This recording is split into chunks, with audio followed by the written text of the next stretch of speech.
할렐루야. 오늘도 말씀에 은혜 받으시기 바랍니다. 우리 간증문 먼저 읽고 말씀 나누겠습니다. 우리 주보에 보시면 간증문이 실려 있습니다. 제가 읽어드리겠습니다. 중국에서 소식을 전해드립니다. 기도해 주셔서 얼마 전 한인교회를 찾아 출석하며 예배 생활을 이어가고 있습니다. 중국 노동절 연휴에 청년부에서 MT를 간다고 해서 각자 맡을 임무를 부여받았습니다. 그런데 제 이름이 찬양팀에 있는 것입니다. 찬양을 좋아하기 때문에 기분이 좋으면서도 내가 어떻게 찬양팀에 들어가게 되었을까 궁금했습니다.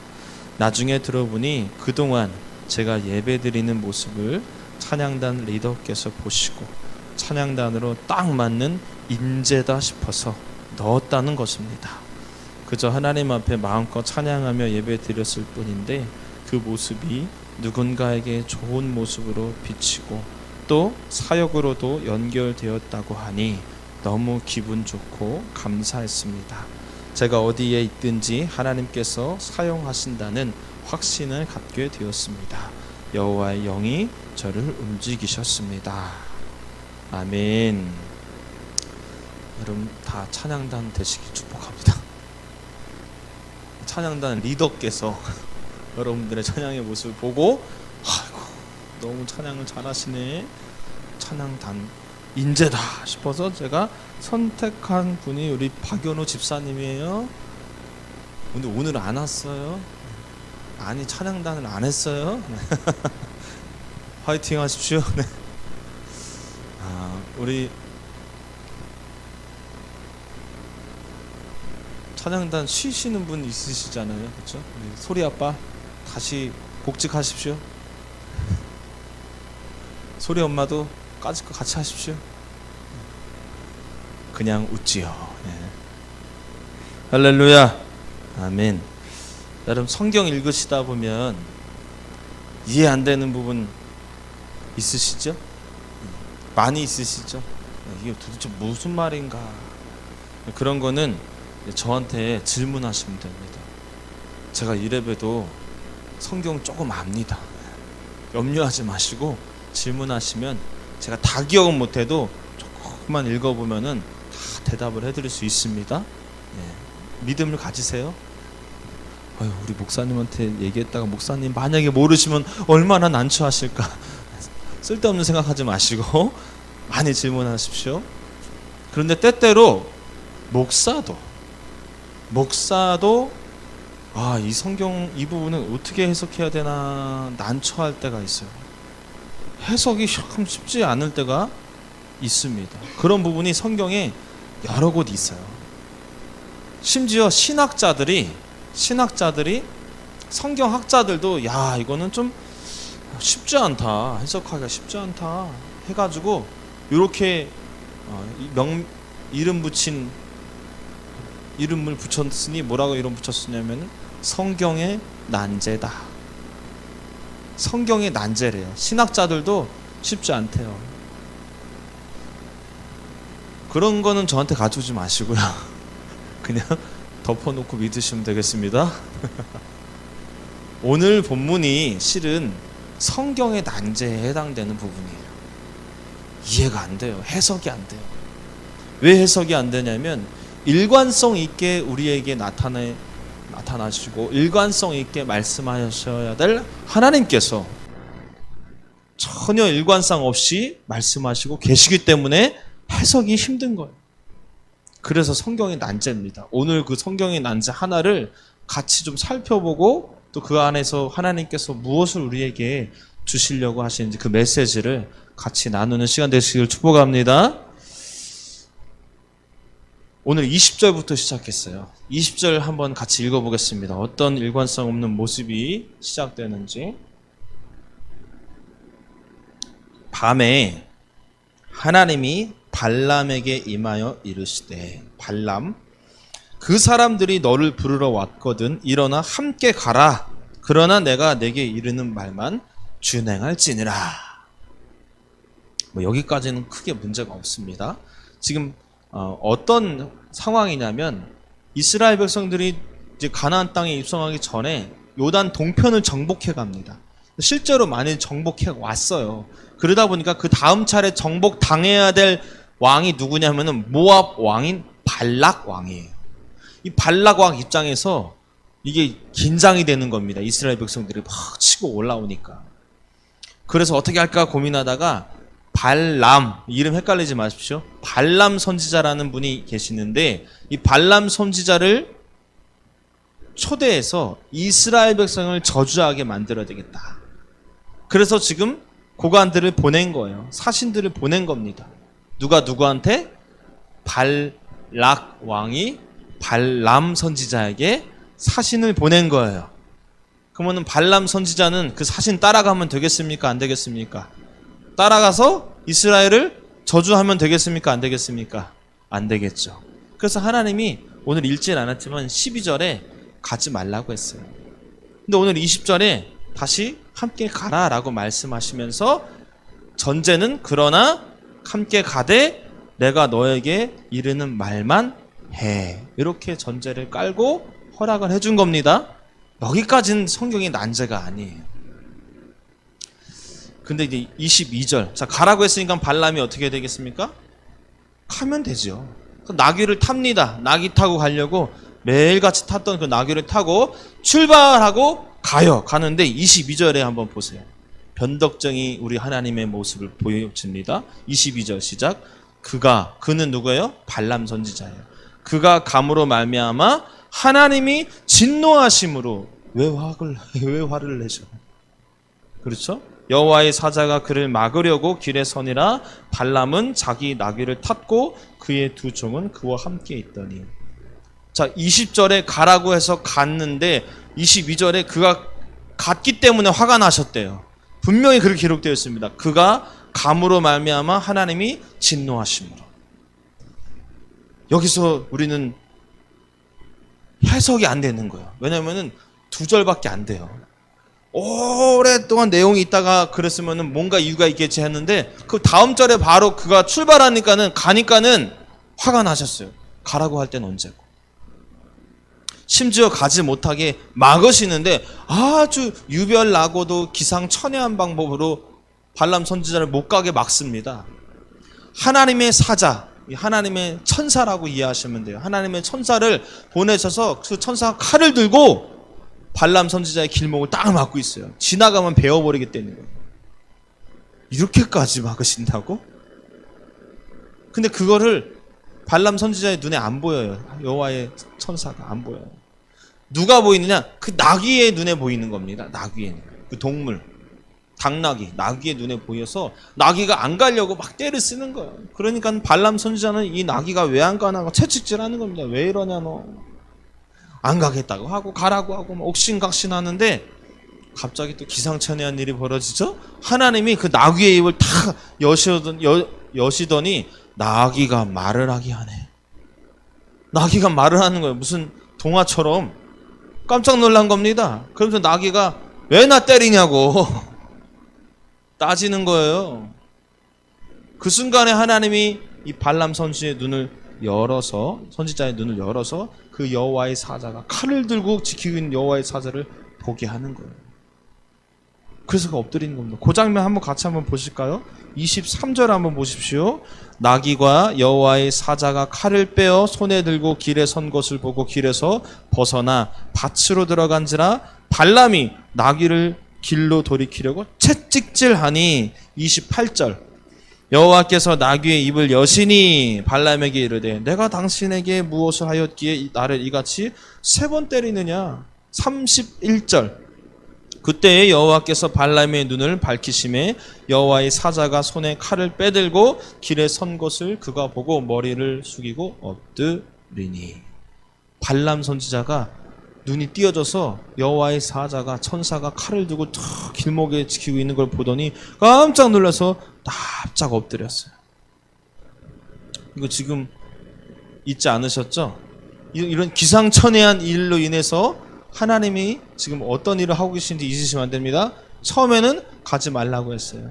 그러다가 가라고 했어요. 그래서 갔더니 막 천사를 보내시고 나귀 입을 여시고 아주 그냥 요란 법석을 죄송합니다. 요란 법석을 떨면서 못 가게 하는 거야. 그러려면 차라리 막 가라고 하지 마시든가. 근데 여기도 아직 우리 의문점이 풀리지 않았는데 하나 더 갑니다. 하나 더 가요. 그렇게까지 막으시면은 가라는 뜻이에요? 가지 말라는 뜻이에요? 가지 말라는 뜻이잖아요. 그런데 34절에 발람이 눈치를 채고 진짜 가지 말라나 보다 하고 34절에 뭐라고 얘기하는지 한번 같이 읽어보겠습니다. 발람이 여호와의 사자에게 말하되 내가 범죄하였나이다. 당신이 나를 막으려고 길에 서신 줄을 내가 알지 못하였나이다. 당신이 이를 기뻐하지 아니하시면 나는 어떻게 했다? 돌아가겠다. 안 가겠다는 거죠. 이거는 발람이 100번 양보한 거예요. 하나님이 가라고 했잖아요 라고 따질 수도 있어요. 그런데 100번 양보해서 알겠어요.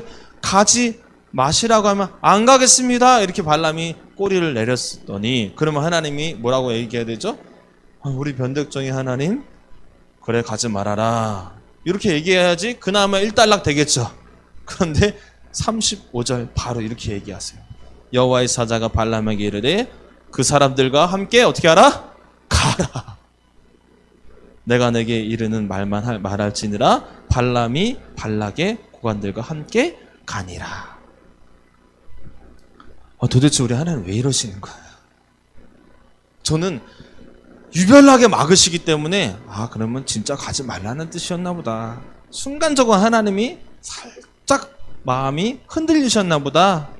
그렇게 생각했는데 그렇게 유별나게 막으시고 나서 결론은 가. 정리하면 이거예요. 12절에 그들과 함께 가지 말아라. 20절에 그 고관들과 함께 가라.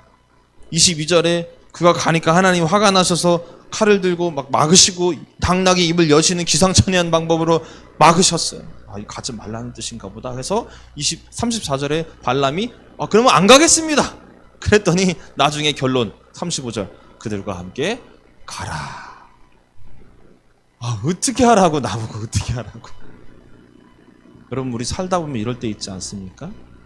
도대체 하나님 어떻게 하라는 거예요? 하라고 해서 했더니 더 어려움이 있고 그래서 안 했더니 또 하라고 재촉하시고 어떻게 하라고요? 했더니 또 이랬더니 또 아주 마음이 복잡하고 갈팡질팡했던 때가 우리들 인생 속에서 있잖아요. 그래서 이 부분을 보면서 이해가 되면서도 한편으로는 이해가 안 되는 거예요. 하나님 왜 이러실까요? 이 성경이 난제예요. 그런데 말씀을 묵상하면서 제게 좀 하나님께서 주신 깨달음이 뭐냐면 하나님이 실수하신 게 아니더라고요. 하나님이 변덕스러운 게 아니시더라고요.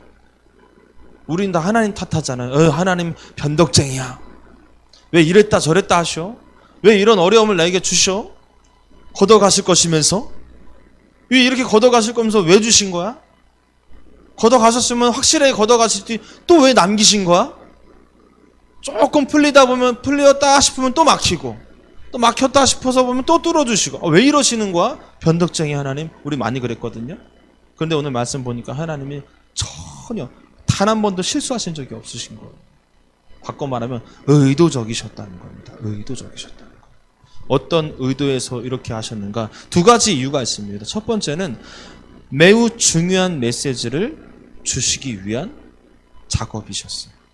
두 번째는 그 메시지를 확실하게 각인시켜 주시기 위한 작업이셨다는 거예요. 무슨 말이냐면은 소위 말해서 충격요법을 사용하셨다는 거예요. 충격요법. 그냥 발람 선지자 결론은 가라는 거였어요. 마지막 결론은 가라는 거였어요. 그럼 가라고 할 때 뭐가 전제되냐면 내가 너에게 이르는 말만 해야 돼. 네 맘대로 가가지고 저주해달라고 해가지고 아무렇게나 막 저주하고 그러면 안 된다. 내가 이르는 말만 그대로 해야 된다. 이걸 전제로 가라. 이게 허락된 거예요. 근데 20절에도 그 얘기가 나오거든요. 그러면 가라 하면은 그냥 알아들었으니 가겠죠. 그리고 하나님께서 말씀하신 것만 말하겠죠. 그런데 그렇게 끝나지 않으시고 중간에 옥신각신 요 작업을 넣으셨어요. 그 말은 뭐냐면 확실하게 내 말만 가서 전해야 돼라는 말을 확실하게 더 강하게 각인시켜 주고자 하는 충격요법이었다는 거예요.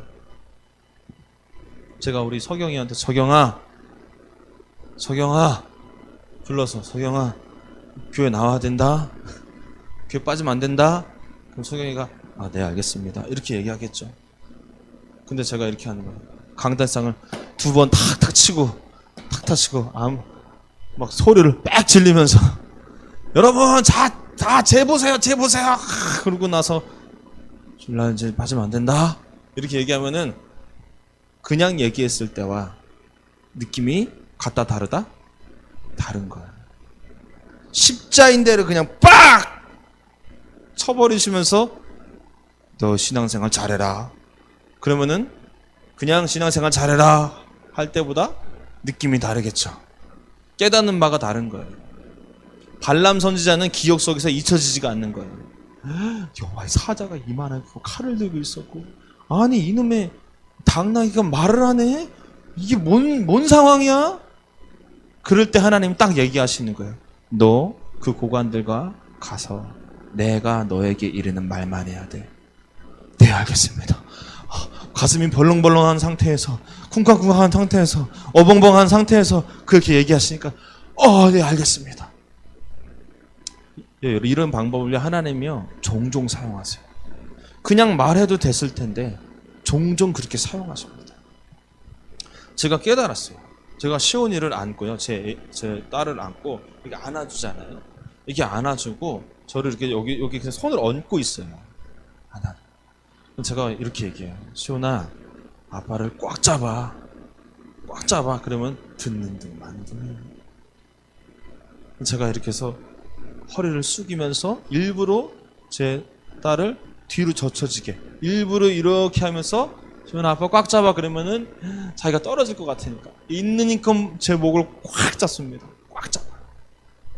그냥 얘기할 때는 안 잡아요. 그러나 뭔가 충격요법을 썼을 때 꽉 잡습니다. 그러면서 제가 한마디 딱 중요한 메시지를 던집니다. 뭐라 그러냐면은 시온아, 아빠가 우리 시온이를 보호해줄게. 걱정하지 마. 무서워하지 마. 보호해줄게. 그 한마디가요, 이 충격요법에 의한 이 한마디가 우리 시온이 마음속에 확 각인되는 거예요. 그 다음부터는 뭐 생각만 나면 보호해줘. 놀다가 무서우면 저를 보고 보호해달래요. 무서운 일이 일어나면 보호해달래요. 뭐 하나 다치면은 보호해달래요. 살짝 충격요법을 사용해서 중요한 말을 넣어주면은 그 메시지가 마음에 각인되는 겁니다. 여러분, 우리 상황도 마찬가지입니다. 때때로 여러분, 하나님 왜 이러시는 거야? 어떻게 하라는 거야? 왜 내게 이런 어려움을 주는 거야? 나 그래도 신앙생활 잘 해왔는데 도대체 뭐가 문제야? 그럴 때가 있어요. 어려운 상황 속에 처할 때가 있습니다. 그럴 때 하나님께서는 우리들에게 의도를 가지고 그렇게 하셨다. 뭐 하려고? 중요한 메시지를 넣어주려고. 여러분, 어려운 일이 처해지면 여러분 어떻게 하십니까? 기도하시잖아요. 기도하실 때 하나님께서 뭐라고 응답하십니까? 두려워하지 마. 내가 너를 붙잡아주고 있어. 염려하지 마. 내가 너를 굳세게 하리라. 내가 너의 하나님이다. 그러면 또 눈물이 쭈르륵 흐리면서 아버지 또 이렇게 되잖아요. 승승장구할 때는 아버지 이게 안 돼요. 근데 조금 어려움이 왔을 때 하나님 앞에 엎드리면 하나님께서 그때 확실하게 각인시켜 주세요. 내가 너의 하나님이다. 할렐루야. 두려워하지 말아라. 내가 너를 놓치지 않고 있다. 포기하지 않는다. 너는 내 것이다. 할렐루야. 제가 담임 목회를 하면서 지금 9년, 10년 차 됐는데 돌아보면은 제 믿음이 더 자라는 기간이었던 것 같아요. 목사도 믿음이 자랍니다. 더 하나님을 의지하게 되고 더 하나님을 신뢰하게 되고 더 하나님을 믿게 되는 거예요. 그런데 이런 메시지 하나님께서 주셨으니까 제 마음에 각인됐겠죠. 근데 언제 각인시켜 주시는지 아십니까? 승승장구할 때 각인시켜 주시지 않아요. 그때는 여전히 말씀하고 계셔도 제가 듣질 않아요. 들리지가 않아요. 승승장구할 때. 근데 언제 그 메시지가 탁탁탁 각인되냐면 좀 힘들 때, 어려울 때 그렇더라고요. 금식할 때 그렇더라고요. 작정 기도할 때 그렇더라고요. 근데 돌아보니 하나님께서 의도적으로 우리의 상황을 그렇게 만드신 거더라고요. 왜요? 중요한 메시지를 각인시켜 주시려고. 잊지 말라고. 출애굽 당시 재앙이 몇 개였습니까? 10가지 재앙이었죠. 근데 왜 하나님이 첫 번째, 두 번째, 세 번째 왜 10가지 재앙을 거치고 나서 출애굽을 시키셨을까? 우리 하나님의 능력이라면 한 방에 막 출애굽 시키셨을 텐데 왜 그러셨을까? 첫 번째 재앙 후에 출애굽할 줄 알았는데 안 됐죠.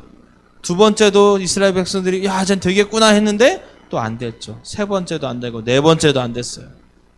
결국 몇 번째까지 갔어요? 10번째까지 갔죠. 그 말은 뭐냐면 이 이스라엘 백성들에게 9번의 희망 고문이 있었던 거예요. 9번의 희망 고문. 될 것 같은데 안 되고, 될 것 같은데 안 되고, 될 것 같은데 안 되고. 아니 왜 그러시는 걸까? 그냥 이왕 하실 거면 한 방에 쫙 하게 하시지. 하나님의 의도였더라고요. 출애굽기 14장 4절에 이렇게 나와 있습니다. 애굽 사람들이 나를 여호와인 줄 알게 하리라. 하나님은 의도가 있었습니다. 무엇이 목적이다? 이 애굽 사람들도 이 하나님이 여호와인 줄 진짜 하나님, 진짜 신이라는 것을 알게 하기 위해서 첫 번째 재앙, 두 번째 재앙, 세 번째, 네 번째, 다섯, 여섯, 일곱, 여덟, 아홉, 10번째 재앙까지 쫙 하신 거예요. 이스라엘 백성들의 입장에서는 희망 고문이었지만 하나님은 의도를 갖고 있었다. 실제로 애굽 사람들이 모세를 굉장히 위대하게 봅니다. 출애굽기 11장 3절에 이렇게 나와 있습니다. 그 사람 모세는 애굽 땅에 있는 바로의 신하와 백성의 눈에 아주 위대하게 보였더라. 그냥 한 방에 그렇게 출애굽이 됐으면은 이런 고백들, 이런 일들이 일어나지 않았을 거예요. 하나님께서 때때로 우리들에게 힘든 순간을 주십니다. 그때 지혜로운 분들은 이렇게 얘기해요. 하나님을 더 의지하라는 뜻이구나. 하나님께서 내게 주시려고 하는 중요한 메시지가 있구나. 그걸 알아차리고 기도의 자리에 나오지만 이걸 모르면 어려움이 찾아왔을 때 단골 멘트가 있죠. 왜 나에게 이렇게 어려움을 주십니까? 기도한다고 됩니까? 이건 하나님의 의도를 모르시는 거예요. 여러분, 열심히 했는데 결과가 안 좋을 때 있으시죠? 그럴 때 낙심할 필요가 없었어요. 그 결과는 분명히 하나님 것이기 때문에 하나님이 책임져 주십니다. 다만 하나님께서 지금 여러분들에게 말씀하고 싶으시다라는 사실을 알으셔야 돼요. 그리고 그 메시지를 들으셔야 됩니다. 그 메시지는 분명 확실한 건 아주 중요한 메시지였다는 거예요. 여러분, 하나님께서는 우리를 더 강하고 더 크게 사용하시길 원하시는 줄 믿으시기 바랍니다. 더 하나님을 의지하고 더 하나님 앞에 엎드리시기를 바랍니다. 그럴 때 우리는 앞으로 오는 더 큰 어려움을 이겨낼 수 있는 힘이 길러지는 거예요. 어려움 자체를 주시려는 게 아니라 그 어려움을 통해서 살짝의 충격요법을 통해서 중요한 메시지를 각인시켜 주시려고 하시는 것이다. 눈앞에 보이는 상황에 쉽게 절망하지 마십시오. 또 쉽게 또 경거망동하지 마십시오. 여전히 나를 지키시고 나를 더 크게 사용하시는 하나님을 바라보시기를 바랍니다. 오늘 발람에게 가라고 하셨다가 가지 말라고 하셨다가 그럼 가지 말까요? 아니야, 그냥 가라. 이건 하나님의 변덕이 아닙니다. 하나님의 실수가 아닙니다. 지극히 의도적인 것이고 이런 의도는 우리 삶에 여전히 적용되고 있다. 여러분, 삶 속에서 마치 나귀가 뜀박질하고 주의 사자가 칼을 들고 나를 치려고 하는 듯한 기상천외한 일이 일어날 때 놀라지 마십시오. 두려워하지 마십시오. 오히려 그런 상황 속에서 하나님께서 아주 중요한 메시지를 우리에게 주십니다. 들으셔야 됩니다. 내가 너의 하나님이다. 내가 너를 굳세게 할 것이다. 나만 바라봐라. 나만 믿어라. 여러분, 그 메시지 붙잡으시길 축복합니다. 사랑하는 여러분, 오늘도 하나님께서 우리에게 중요한 메시지 주십니다. 다만 우리에게 좀 각인시켜 주시고자 조금 방법이 요란해 보이고 복잡한 문제들로 올지라도 그 문제 너머에서 여전히 선포되고 있는 하나님의 그 중요한 메시지 기억하시고 놓치지 마시기 바랍니다. 바라기는 우리 은혜교회 모든 성도들이 이런 풀리지 않는 난제 속에서 오히려 더 보석 같은 하나님의 음성을 붙잡으시고 그 음성으로 인하여서 더 한 계단 한 계단 성장하고 성숙해가는 저와 여러분 다 되시기를 주님의 이름으로 축원합니다.